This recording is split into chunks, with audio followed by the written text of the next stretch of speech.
नमस्कार दर्शक बंधु मु किरण कुमार सिंह मयूरभंज जिलार कुसुमी ब्लॉक अंतर्गत सरकारी उच्च प्राथमिक विद्यालय केन्द्राई ठारे कनिष्ठ शिक्षक भाव शिक्षकता करे।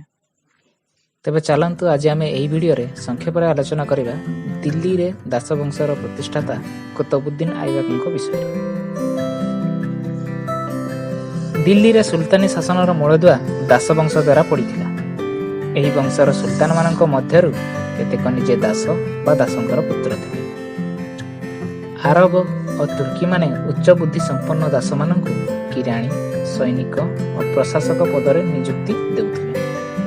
एही दास माने भल काम करी तांको मालिकंकु खुशी कले दासत्व कबळर मुक्त हेउथिले। एमाने दास बा कृतदास थिबारु सेमाने प्रतिष्ठा करिथिबा वंशकु दास वंश कुहाଯାଏ।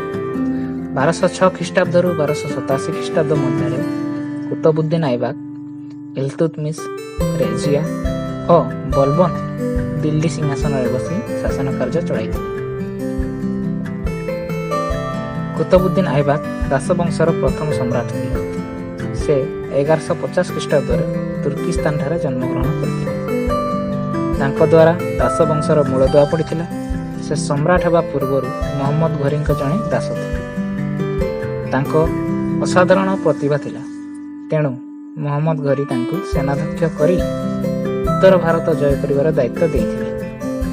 कुतुबुद्दीन ऐबक सम्राट हेबा पूर्वरु दिल्ली, कली बा अलीगढ़, कनौज, बिहार इत्यादि राज्य जय करथिले। मोहम्मद घोरींकर मृत्यु परे तांकर पुओ नथिबारु 1206 ख्रीष्टाब्द कुतुबुद्दीन दिल्ली सिंहासन आरोहण करथिले। से अनेक ज्ञानी गुणी लोकंकर पृष्ठपोषकता करथिले। सेमानक मध्यरे हासान निजामी अन्यतम। कुतुबुद्दीन ऐबक मात्र 4 वर्ष शासन करथिले। से दिल्ली ठारे क्वात उल इस्लाम और अजमेर ठारे 2.5 दिन का झपरा मस्जिद निर्माण करथिले। से दिल्ली रो मेहराल ठारे अवस्थित कुतुब मीनार निर्माण कार्य 1199 मसीह आरंभ करथिले। लाहौर ठारे 1210 ख्रीष्टाब्द डिसेम्बर मास 1 तारिख पोलो खेलुवा समय मृत्यु होता।